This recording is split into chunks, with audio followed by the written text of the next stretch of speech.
Hi Neha, great to have How you are on. you? Thank you. Thank you so much. Hi, everyone. Thanks for signing on. How are you? How's everything? I'm very well. I'm happily locked down today. I just finished a workout, keeping myself on track. Things are good. How are things at your end? Good. We're keeping busy, making sure that people get their medicines during this time, That's um, good. and trying to help people stay fit and immunized. Yeah, absolutely. That's the most important, I think, at this time. I think there's so much, paranoia. People really want to take good care of themselves. And I think that you guys at Dr. Vaidyas really deserve a big round of applause for all the work that you're doing, whether it's getting people their medicines on time, whether it's innovating new products, whether it's bringing the best of herbs and spices into a unique formulation out through your products, through I know ImmunoFit and all the other products that you have. So good job. Thank you so much. Really appreciate that. And it's great to have you here. Very excited to hear everything that you've been doing in this time. Also, just generally, how you stay fit, how you're boosting your immunity. I'm sure our viewers are also very interested. So just quickly before we get started, let me just introduce you to our viewers who don't know you I'd already. love. So yeah, for those of you who don't know Neha is an Ayurvedic health and weight loss coach. She's graduated from the University of Chicago, helped dozens, probably hundreds of people around the world reduce weight, stay healthy, and arrive at their most natural body state using an Ayurvedic diet and lifestyle. It's great for this time, especially. I know a lot of people, like you were saying, are worried about how to boost immunity, how to stay fit, and just generally, Ayurveda is more of a preventive, or is used as a preventive sort of science. So it's great to hear what you've been doing, and we can get started. Do you want to tell people a little bit about yourself and the work you do? I'd love that. Firstly, thank you so much for the. I think it really well. So yes, I do use Ayurveda very rampantly in life. I think everything that you said is great. I went to the University of Chicago. I worked on weight. I was always trying to battle as a teenager. I was really obese. I was 30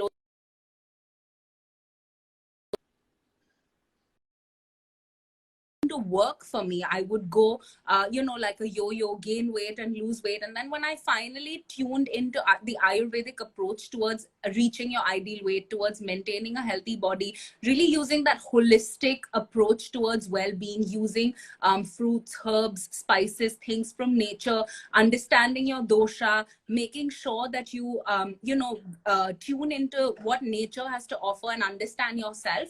And I felt that Ayurveda as a science is just so incredible, and so it was so personally transformational to me that I completely changed careers, and I decided to coach people using the Ayurvedic methods, not only to balance their health. So for example, some people come to me with poor digestion, for example. As a result, they have a slow metabolism, they gain weight. So as you know, Ayurveda is a very holistic science that corrects the root cause of things. So Hmm. we give them the herbs. Like for example, I would give ginger to someone who's trying to boost their metabolism, since it releases more digestive acids in your stomach. So that's just one example of the kind of thing that I do. And I think just generally, I firstly would like to open the live up just by talking a little bit about how incredible Ayurveda is as a system. So for those of you that don't know, it's a 5,000-year-old science. That believes in preventive healthcare rather than curative. So instead of waiting till you fall sick, waiting to go to the doctor, waiting to take a chemical pill, powder, whatever you need to take to cure yourself, the Ayurvedic approach towards well-being is very preventive. So it's like, why get sick in the first place? Why not care for yourself using foods optimized to your dosha, using natural sleep-wake rhythms, sleeping at a routine, eating at a set routine time, and just really taking care of yourself in a way that you don't fall ill in the first place. And that's something that I've seen with myself as well. When I had a poor lifestyle, I would fall sick very often. I would get coughs, I would get colds, my immunity was compromised. And then as and when I started using Ayurveda in my everyday life, I realized that it had a positive ripple effect. So you don't just lose weight, improve your digestion, clean up your skin, unlock abundant amounts of energy. But as a result, your digestion improves, your immunity improves.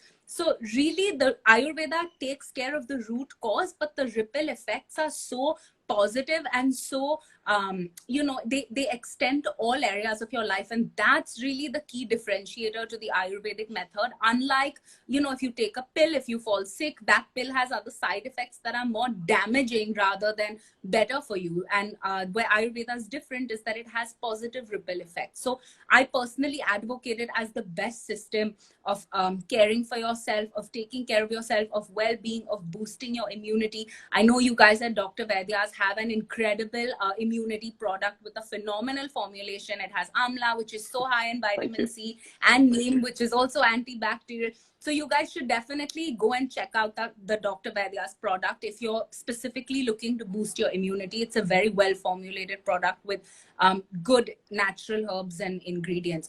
And that's what, speaking of natural herbs and ingredients, that's the focus of the Ayurvedic method. So it doesn't tell you to have any chemical or have any artificial, like even like a synthetic protein powder or something. The focus is more on picking sources from nature, because the human body is most harmonious when it is in accordance with what nature has given us to have, and it really drives that point home. So that's just a little bit about why I'm such a big advocate of the Ayurvedic method, and how deeply transformational it's been, both for me and for the people that I work with. Appreciate that. No, I completely agree with everything you're saying. Just for our viewers who who don't know what product Neha was just talking about, it's our newest product, Dr. Vaidya's Immuno Herb. And we also have another product called HerboFit. Both are geared towards boosting immunity. We have a whole section on our website dedicated to immunity and energy, so do check it out. Neha, just going on from what you were talking about, and more specifically, the fact that Ayurveda sort of talks about using herbs and other natural elements in your daily life to boost immunity. So, could you talk a little bit about how you sort of integrate Ayurveda in your daily life? What people can do at home, even if they're not using any products per se, but what can they do even at home naturally, home remedies to sort of help stay healthy at this time? Amazing. I'd love to talk about that. So there are 4 key pillars that I'm going to briefly get into. The first one is routine. The second one is diet. The third one is movement. And the fourth one is overall holistic mind-body care, because Ayurveda again believes that your Prakriti and Vikriti are very interlinked. Your state of mind determines your state of body. So I'll talk about each of those 4. The first one is routine. I think this is such a basic thing that is so underestimated, but just going to sleep at a specific time, waking up at a specific time, eating your meals at certain times each day. What the sense of routine does, Ayurvedically speaking, is it reassures your body at a very cellular level that it knows what to predict from you. So the body loves predictability. If your body knows, okay, I'm going to get food at this time, I'm going to get sleep at this time, I'm going to get rest at this time, it's just able to function better, more effectively as a system. So something that I tell people first is, please check your routine. Are you sleeping 8 hours every night? Are you eating 3 square meals a day at set times like 9 a.m., 1 p.m., 7 p.m.? What are your timings? Of course, these can vary based on your own individual lifestyle. I'm not saying you have to stick to a specific time. I'm just saying you need to have a routine set into place that works for you. So say, for example, some people like to go to bed extremely early. Like my grandmother, for example, goes to bed at 10 p.m. I go to bed at midnight. So we're different in terms of our routine, but we both sleep 8 hours. We both make sure we have that time for rest, for rejuvenation. And I think a lot of people during this quarantine have had their routine completely thrown off, especially with regards to sleeping and waking up. I know people stay up till strange hours of the night. There's a lot of daytime naps happening. Guys, this is really not good for your body. Your body is not used to taking naps in the middle of the day. It's not used to being in this sluggish, like inert state of not not moving that much. And when you ruin it with bad sleeping patterns, that just further exacerbates the problem. So I would very strongly recommend the first thing to check is what time you're sleeping and waking and your mealtime routine. The second thing, diet. This is one of my favorite things to talk about because I think it's so foundational to all of our well-being, and I think it's the one thing that there's so much controversy on all over the place. Don't eat carbs, don't eat fat, don't eat this, don't eat bananas, don't eat potatoes. And I love debunking all of the out there that attack any food from nature. Guys, if a food is a single ingredient food, meaning it's just one thing, like it's just carrots or it's just peppers or it's just ginger or it's just potatoes, it is fine. If it comes from nature, if nature is giving it to you, it has a purpose. Yes, you may change the types of foods depending on the outcome that you want. Like if you're trying to correct, you have some excess weight, you want to lose some weight, that's a kapha imbalance. So you need to look at what your dosha is. Ayurveda believes every person is biochemically unique. We all have one dosha that's dominant, and it's really important for you to feed yourself based on your dosha. And now you may ask me, Neha, what's my dosha? How do I know what it is? You can go to my website, nehapremjee.com. There's a free dosha assessment quiz, and you can find out whether you're vata, pitta, or kapha. So coming back to what I was saying, being overweight is a kapha imbalance. So what kinds of foods do you need to eat? Ayurveda gives you a very specific set of rules, like stick to foods that are bitter, pungent, and astringent in terms of their taste. So things like your methi, like your bitter leafy greens, like spinach, pungent foods like ginger, foods that are astringent like dal, like pomegranate. These are all exceptional things to include in your diet. On the other hand, yes, Trisha just mentioned that you're a vata. So for someone like Trisha, who's a vata, she tends to have a small body with narrow bone structure. She loses weight really easily, but finds it difficult to gain weight. When her dosha is out of balance, she may feel a little bit anxious, a little bit worried. She may have dry skin. So Ayurveda says in order to combat, to eat to balance your vata, you need to include very heavy, nourishing, dense foods like bananas, like sweet potatoes, oily foods like avocado, things like pumpkin. Dairy is exceptional for vatas, especially ghee. It's really pacifying. Foods like nuts. So Trisha, you'd want to include all of those things in your diet. And yes, someone else is saying that your kapha, if your kapha, stick to bitter, pungent, and astringent.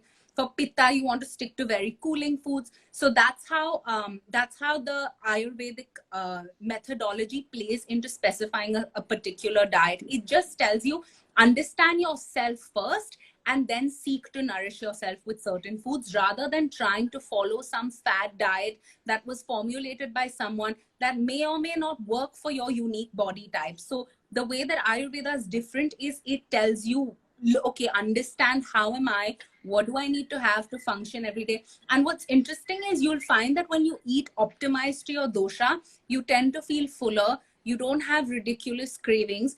You don't have that starvation that I personally have experienced on many other diets.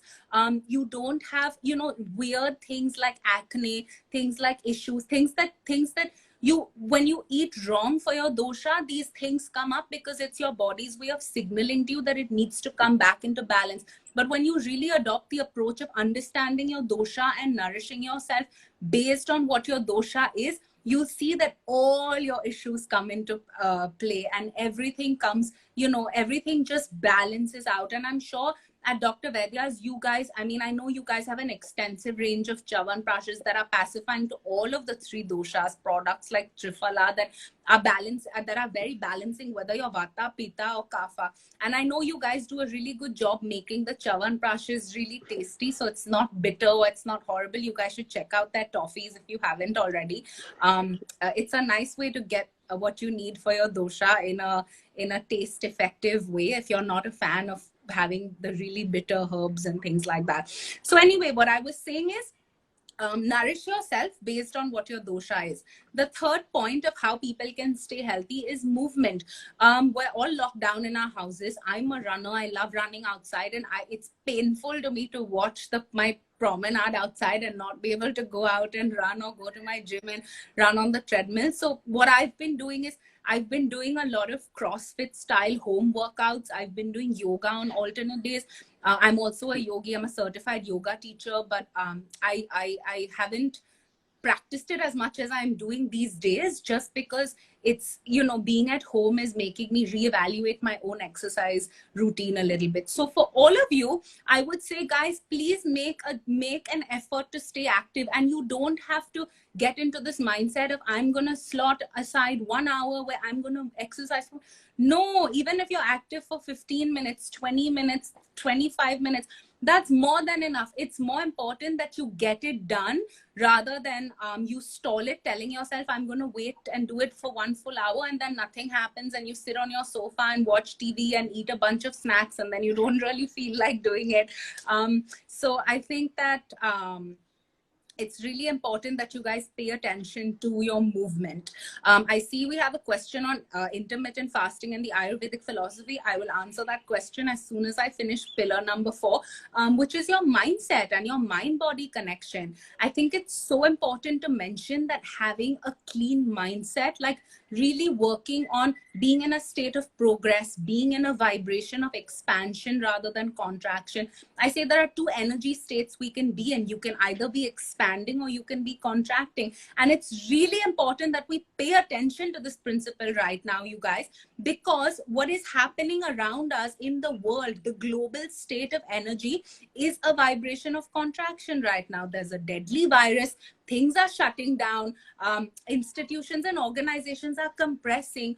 We're all in where the world around us is forcing us to contract. But in this moment, it is so important that we stay expanded. And how do you stay expanded? You do what you need to stay healthy every day. You eat nourishing meals. You rest yourself. You spend time with your family. You work on personal weaknesses that you've never had the time to do until right now. You plan your next steps. You stay optimistic. You stay positive. You care for your immunity. You drink something, like I always tell people at this time, caring, self-love through immunity care is so important. And you can have a very basic hot tonic with haldi, black pepper, with tulsi if you have access to it. If you don't, no problem. And a little bit of fresh ginger, and just boil it as a tea and drink it. The heating properties of these herbs and spices give you such a big immunity and digestive boost. So guys, definitely do take your herbs, take your spices. Don't overdo anything, because again, your pitta will go completely out of balance and you'll have acid reflux and it won't be pretty. But have it within reason. Correct. So these were my 4 pillars. No, great. Just a couple of things I've been seeing in the comments from the viewers. I think this is the first time a lot of people seem to be hearing about even doshas, which is a central part of Ayurveda. I think one of the reasons people sort of don't try an Ayurvedic approach is just the fact that they might not have specific knowledge about which herbs are good for you, how to sort of put them together. Maybe you could recommend to our viewers just a couple of quick, easy home remedies. You just mentioned one. If there's anything else you take, or anything else you recommend for certain ailments, which you can do easily at home, which herbs to use, which spices, that would be great. Absolutely, guys. So the beauty lies in the simplicity. Literally everything you need can be found in your kitchen. We're so blessed as Indians to have kitchens that really truly optimize the beauty and value of all the herbs and spices that nature has given us, unlike other cultures. So guys, walk into your kitchen. Your mother or grandmother, whoever's at home managing your home, will probably have like a spice box. Open that. You'll see cloves. Cloves are really good, like lavang. That's really good if you feel, that firstly, it's great for immunity. Secondly, it's great for in gastrointestinal digestive worms. Lavang is one of the herbs that kills all the intestinal worms. So if you have some kind of digestive issue, you don't have a doctor you can access, that's a good choice you can have. Haldi and tulsi are like the mother of all spices. I always say haldi is a fantastic antioxidant rich choice of spice that you can just mix in water or mix in milk. If you're a vata, have it warm, have your haldi water. That's great for coughs, for colds. It reverses cancer, it boosts your immunity. I can go on and exhaust all the time in this live stream listing the benefits of haldi, guys, but just take my word for it. In summary, You gotta have it. It's literally one of the mothers of all the herbs. Haldi, you cannot go wrong. Combined with haldi, you can have the black pepper rounds, like whole black pepper, which we also use in our cooking pretty often, but you guys can find it in your spice box in your kitchen. So haldi mixed with black pepper is really good. You can add cloves. You can also add cinnamon. Cinnamon is phenomenal, not just for your immunity, but cinnamon also works really well in balancing your blood sugar. So if you're the type of person that craves a lot of sweets, or you're pre-diabetic, or you just want something that satisfies a sweet craving, cinnamon is a great choice of herb that you can mix into your everyday immunity tonic, and have it on a day when you really are feeling that sweet pang, and you don't want to engage it with some unhealthy food, and that's a good choice. Cinnamon, elaichi is very good. Cardamom pods, like whole cardamom pods. So guys, what I would recommend you can do is you can just make a herbal drink every morning. This is what I do. I add half a teaspoon of haldi. I'll go really slowly so you guys can record it or write it down while I say it. Half a teaspoon of haldi, 2 to 3 black pepper rounds, 2 cardamom cloves, that's elaichi, a pinch of cinnamon, like quarter teaspoon maybe, and a little fresh piece of ginger. And what I do is I add all of these to a little bit of lukewarm water.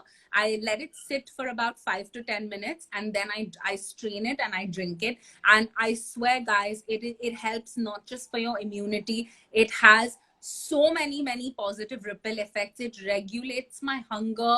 It gives me a boost before I'm about to work out. It's helped my skin tremendously.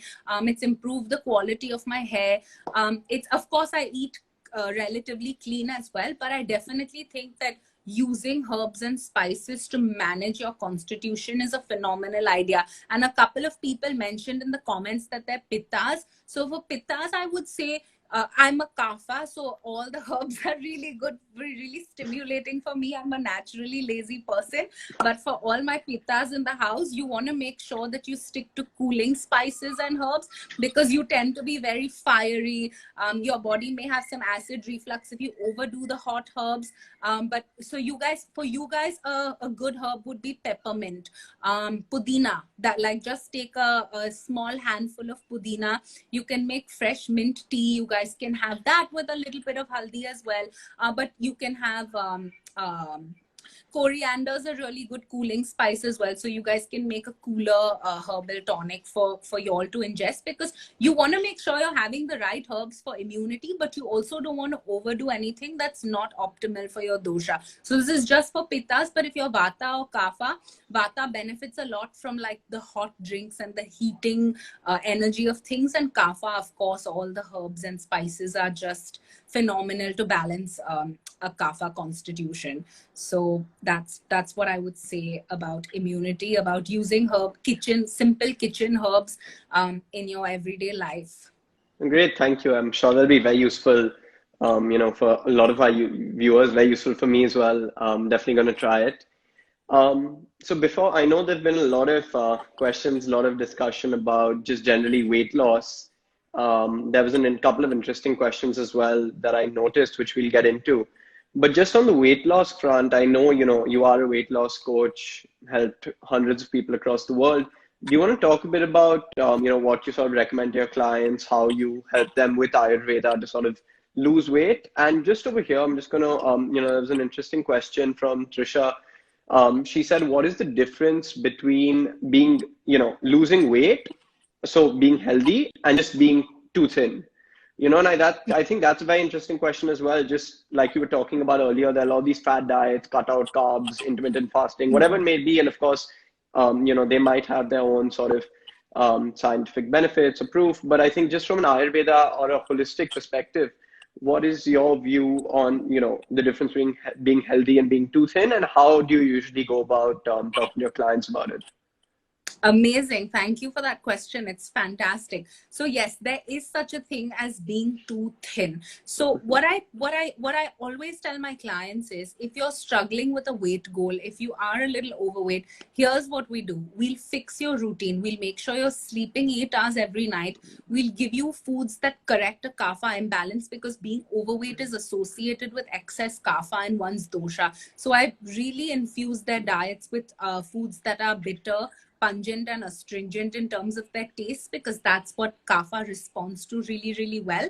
And then I also give them foods that are hot and rough and dry, because those are good kapha foods. Like popcorn, for example, is a better choice of a snack rather than oatmeal, because it's a little drier. So I optimize the foods to their dosha, but what I do tell them is, remove the obsession and fixation with the end goal of the weight that you want, and trust that once you fix your everyday routine, your body will naturally arrive at its optimal weight. That is the beauty of the human body. It is designed to heal very naturally and work for you. Guys, your body is not against you. It's working for you. It breathes for you, beats for you, digests for you every single day. So my approach is very detached from the outcome, which I think people find really hard to do, because we get so emotional about the number on the weighing scale. We get so emotional about our weight. But what I say is, the proof is in the process. It's not in the outcome. So conduct your everyday process, live your life correcting that imbalance, eat natural foods, eat, have the herbs, the spices, have your normal homemade food, your dal, your rice, your vegetables, eat those foods that are optimized to your dosha, move, like exercise for a good amount of time, 5 to 6 times a week, and your body will eventually reach that ideal weight. If you're doing the right things every day, there's no way your body won't arrive at its ideal weight. Now, that's something I would say to someone with a kapha imbalance. Now, there are people like Trisha mentioned, she's a vata. Now, my sisters are vata too, and they tend to naturally just be very, very light. They have a smaller bone structure. They tend to be a little narrow in terms of their features. They find it really, really hard actually to gain weight sometimes. And for someone like that, I would say the exact same thing. I would say eat for your constitution. Like, have a banana every morning, have some dudhi in your dal, have, rice, have oatmeal, have dairy, have nuts, have all the foods that are really, really good for vata.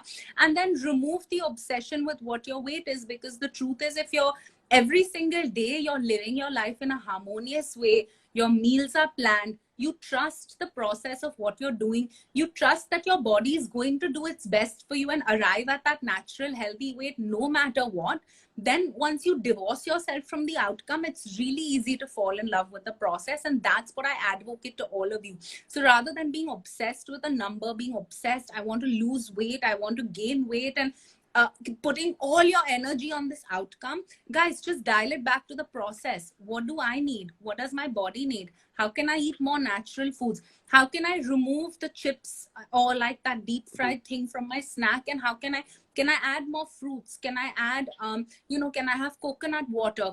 How can I refine my everyday in a way that it works for my body? I feel really healthy and good about it, and it's something I can do for the rest of my life. So when you find that golden trifecta of something that works, something that feels good, and something that's replicable, and you keep doing it consistently day by day by day, there's no way you won't reach your end goal. You just will. That's how it works. Very true. So that's how I think. Sorry, go ahead. I was just summarizing by saying that's exactly how I hold my clients' hands. It's an everyday journey and process, and we check the weighing scale maybe once in 2 or 3 weeks. No, I completely agree with what you were saying. I think, even with Ayurveda as a whole, it's something that you need to be consistent with. I think a lot of people look for immediate results. Obviously, that's close to impossible. It's a combination of consistency. And like you're saying, it's a completely holistic approach. It's not just take 2 capsules of this every day and you're suddenly going to see, magical results. It's, of course, like you're saying, routine, sleep, the food you're eating, the amount of water you drink, plus, of course, a combination or the addition of Ayurveda, the capsules, the herbs, the spices, whatever it may be. I think there was a very interesting question from someone, seems to have gone up, but it was, what do you usually do to control cravings? And I think that's something that everyone struggles with. Amazing. I'm going to give you guys the Ayurvedic perspective on cravings. So, Ayurveda has a very unique philosophy towards cravings. And Ayurveda believes that cravings arise due to two reasons. One is that you're missing a taste in your diet. And two is that there is some emotional cause that's driving you towards craving something. Now, I'll hold off on the emotional cause just because everyone's situations are different, and some people comfort eat and have an emotional trigger that makes them reach out for food and binge eat, which depends from person to person. But let me just talk about the normal person who has no emotional baggage or anything, and it's just like, I'm just missing something, like I'm craving something and I can't put my finger down on what it is. So Ayurveda says, and this is reason number one, that there are 6 tastes: sweet, sour, salty, bitter, pungent, and astringent. I've used the word astringent before. Sorry, I should explain this for those of you that don't know what that is. Astringent foods are any foods that have a drying effect. So like, think about how your mouth feels right after you've eaten pomegranate. It's like a little bit dry. So pomegranate's an astringent food. And Ayurveda believes that for a complete diet, you need to have all the 6 tastes: sweet, sour, salty, bitter, pungent, and astringent. And if your diet is missing any one taste, the craving is literally your body's way of signaling that it's missing that one taste. And you may not be able to understand and decode that craving. This is something I struggled with as well. Some days I realized my diet had no sour foods in it. Like, all I needed was a squeeze of lemon in my water and to drink that, and I'd feel fine. But I would reach out for high energy density sugary foods, thinking like, I feel incomplete, like something's missing, like I want something and I can't understand. So guys, this is how I recommend all of you go and approach your cravings. Ask yourself, which taste am I missing? Have I had something sweet? And by sweet, I don't mean candy and chocolates. I mean like a sweet food from nature, like a banana or a bowl of berries or something like that, or an apple. Have I had salty food? So our food has salt, so that taste is usually covered. Have I had something sour? So are you having your limes, your lemons, your citrus, your oranges, your kiwis, your sweet lime? You want to make sure your amla, and having it through the Chyawanprash is a really good way to get that taste in, by the way. Then bitter. Are you having enough bitter foods? Sometimes people just completely miss the bitter taste. Are you having things like methi, things like bitter leafy greens, maybe dark chocolate? That's also a good bitter food. Are you having pungent foods? Like, sometimes this is why people on harsh diets crave things, because their food is sometimes so flavorless. Like, they have that bland salad of lettuce and tomatoes and cucumber, and it just has no pungent element in it whatsoever. There's no flavor, there's no spice. So guys, make sure your food is well flavored. Fortunately, again, with Indian culture, this is something that we're just naturally, we have taken care for us, but be mindful about it. And then the 6th taste is the astringent taste. So stuff that has drying properties: your dals, your chana, your rajma, your pomegranate. These are green bananas. These are all astringent foods. So you want to stick to the tastes that are dominant for your dosha. So for me, I'm kapha dosha.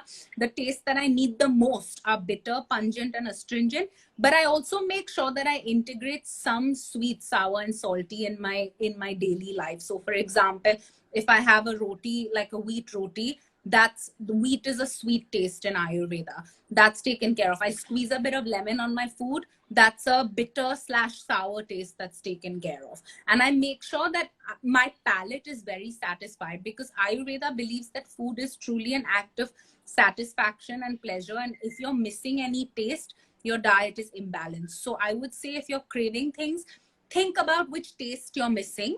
That's step number 1. If you're missing a specific taste in your everyday diet, go have a food from nature that has that property and tell me how you feel. And then the second case, which is completely different, is you have some emotional trigger that's making you reach for food, in which case you need to look into that a little bit more extensively and do a bit of personal work around examining why that's happening and where that tendency has come from. Very insightful. Thank you for that. To be honest, I didn't know a lot of that, so that was very useful.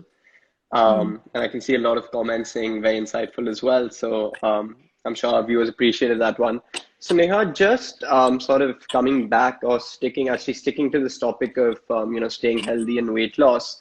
I know a lot of people are interested in knowing your own story, your own transformation, how you sort of went about it.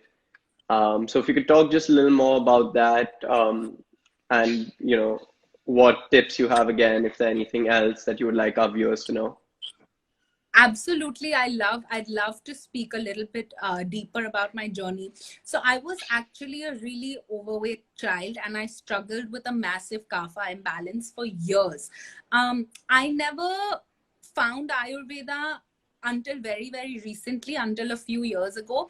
And I spent my entire teenage life being on a bunch of diets. Like I would try very extreme things. I went to very extreme dietitians. I would go to detox centers, in places like Bali to try and just have 10 days of like complete detox and all of that. But it never worked because I'd come back home, I'd go back to my normal patterns and I'd gain the weight again. I was looking for a solution that could help me lose weight, keep it off, and maintain it for a really long time. And Ayurveda was the only thing I found in this world that catered to that demand. Wherein, when I started understanding, okay, rather than hating myself for being overweight, I looked at it from an Ayurvedic perspective of like, okay, you're a complete being with a kapha imbalance. You just need to correct this imbalance. The way to do it is by having these herbs and spices available from nature. The way to do it is by correcting your routine. It's by having meals rich in foods that your dosha needs. And then over time, the imbalance reduced. So Ayurveda believes like attracts like and opposites balance. So for a kapha person, if you're already overweight and you're having a lot of junk food, a lot of artificial sweeteners, a lot of like desserts, a lot of sweet things that your body doesn't need, it just builds up. And that's how people keep gaining weight again and again and again, and it builds over time. But when you follow the Ayurvedic approach, which is what I did, you reverse that because you adopt the opposite to balance your weight out. And it did take me a bit of time. Ayurveda is not a fast, quick fix like fad diet, 10 kilos in 10 days kind of a deal. It's definitely much more just a way of life. But I would choose that way of life any day because now I actually understand my body. I understand myself. I know what I need to feed myself to keep those 30 kilos that I lost off. And I operate from a place of much deeper self-love where nourishing myself is a result of understanding my dosha, not something that society tells me eat this, avoid that. So I'll cut to the chase and come to where I'm at today and how I typically eat today, because the way that I am today is a result of having lost weight and having also kept it off for a couple of years. So first things first, before I go into what I eat, I'm a very active person. I work out 5 times a week, if not 6. I take one rest day. I usually run, but now I've been doing yoga and some CrossFit at home, and I'm going to start swimming once this lockdown ends. So movement is a key part of my lifestyle, guys. I sleep 8 hours every night. Kafas, we love our sleep. Um, I, I'm, I love sleeping 8 hours every night. All my friends make fun of me that they can never talk to me late at night, or we can never go for a late night movie because Neha always falls asleep. Anyway, so I sleep and I wake up relatively early, 8 hours. And in terms of what I eat, I start my day with fruits. I have a kapha pacifying fruit, so I usually have pears, or I'll have an apple. I love having stewed apples. It's like a really good Ayurvedic recipe, especially for people that are dealing with a kapha imbalance. So I usually start my day with fruit, and then lunch is supposed to be the heaviest meal of the day according to Ayurveda. So my lunch is relatively balanced. So I'll have any kapha pacifying vegetables, like usually a combination. So for example, today I had some cauliflower with peas and carrots, and I'll have some dal, because dal again is really good for kapha. Not just like dal, but even like chana, or chauli or rajma, all the beans, they're really good for you. So I'll have some form of protein via the beans, and then I have some complex carbohydrates. So, and I always rotate it. I never get stuck with the same roti. So I'll have jawar jowar, bajra, nachni, white rice, brown rice, amaranth, couscous, quinoa. I'm always switching it up so that variety also keeps my body, gives my body a very varied nutrient profile, which I advocate. I Very don't interesting. snack. Yeah. Yeah, I don't snack between lunch and dinner. That's a key Ayurvedic principle. So I know there are some nutritionists that will tell you eat every 2 hours to keep your metabolism up and all of that. Ayurveda's view is a little bit different. It believes that the body goes through a 4-step digestion process, which is digestion, absorption, assimilation, and egestion. And if your body is digesting and absorbing and you give it more food, the digestive fire, the agni, the focus goes from assimilation of nutrients back into the digestion phase, and it's just very taxing and your body gets very confused. So Ayurveda recommends a 4-hour window between your meals. So make sure that you're not snacking compulsively in between. If you want to have a little something, it's fine, no issues, but make sure that there's a 3.5 to 4 hour gap. And then dinner is just a smaller portion of lunch. Key tips, guys: I eat a lot of vegetables. I love my home food. I love my dal. I love my rice. I love my grains.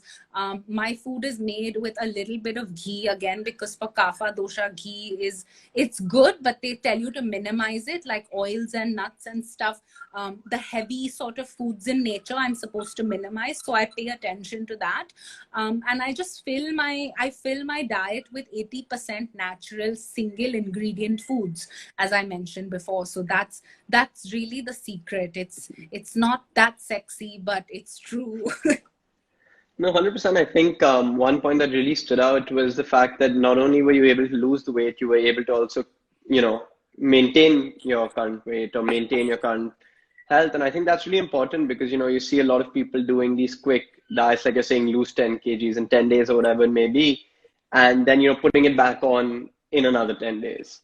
And Yeah. like you're saying, you know, I think Ayurveda is a great way to make sure, like, it might take longer to achieve the results, but you'll make sure you maintain it, make sure you sort of stick to it. But thank you for sharing that. That was very inspiring.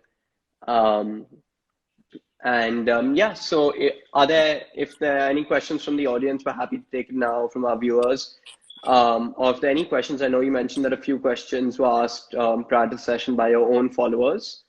So, Yes, the one was on my weight loss, which we answered, and I saw one that someone asked about intermittent fasting that I wanted to correct, answer. correct. Can I go for it? Yeah, of course, please. Okay. So, intermittent fasting, this is very interesting. And the Ayurvedic perspective is it boils down to your dosha.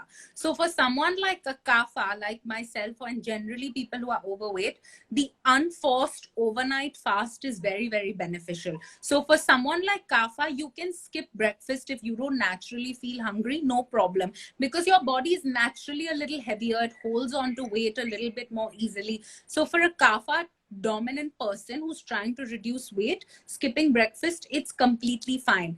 On the other hand, if you give intermittent fasting to a pitta, they will blow your brains out because they have strong metabolisms, very good digestion. They need their food, otherwise they get really cranky.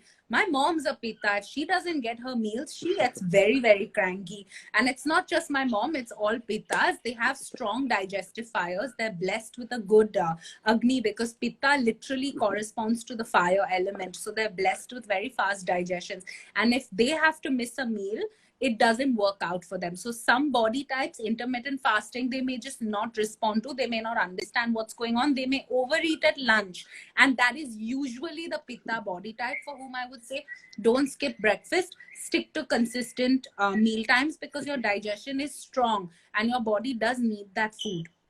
For a Vata dosha, again, the Vata appetite tends to be very irregular and scattered all over the place, just like the air and air and space energy. So for a Vata with a Kapha imbalance, I would say you can go for intermittent fasting. But if you're a normal Vata dosha skinny person who's struggling to hold on to weight, who loses weight easily, who gets anxious easily, you must ground yourself with a very dense, grounding, nourishing breakfast. So like oatmeal is a great choice with honey. A banana is a good choice for vatas. If you want something savory, you can have cheese on toast. It's a really good vata choice. But or like a glass of golden milk. So just warm milk with haldi mixed into it and honey is a good vata breakfast as well, if you want to keep it light. But vatas can freely eat breakfast as they desire. Pittas must eat breakfast and kafas can skip it. Great, thank you. I think Trisha was also just pointing out, what's really important for everyone who's new to Ayurveda is to learn your dosha. Like you're saying, it really varies. Even natural remedies, home remedies, really varies according to your dosha. So I think it's really important that everyone. I know we have a test on our website. You have a test available on your website. So people definitely, whoever's watching, definitely go take this, go take the test, and accordingly, you learn a lot more about yourself as well. Yeah. You must. I always tell everyone, the only reasoning that I give is, we don't take 2 seconds to reach out and ask, what diet should I do? What regimen should I follow? Should I follow paleo, keto, juice fasting, cleansing? Here's the difference. You're seeking something outside and applying it to you, and it's an experiment and it's trial and error, and you're throwing spaghetti at the wall to see if it sticks and if it works.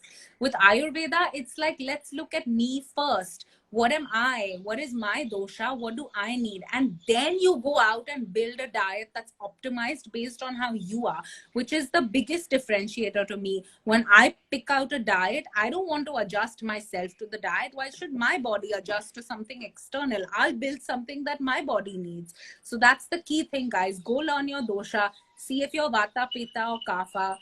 It's really a game changer in terms of how you eat once you understand your dosha a little bit better. It's the number one starting point, I would say.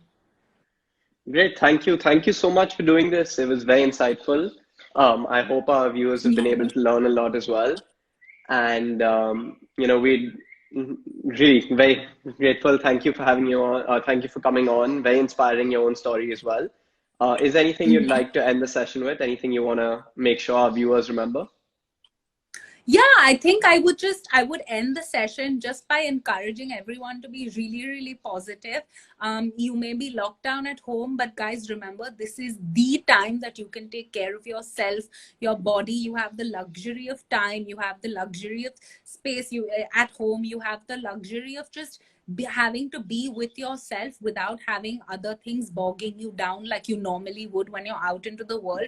So my closing message for everyone would just be to use this time to really dial into your health. Where have you neglected yourself over the years? Where do you need more care? And you may not even have a weight loss goal. You may just be a very naturally thin person who's always been on the move and on the go, who's just been so anxious and so stressed out and so worried. So take a step back, cook yourself something fun, engage in a nice guided meditation, and just really do whatever you need to do to take care of yourself, guys. This lockdown is a golden opportunity for us to all improve the quality of our lives, improve the quality of our bodies, check our mindsets, and really remind ourselves just how positive we can possibly be in a crisis.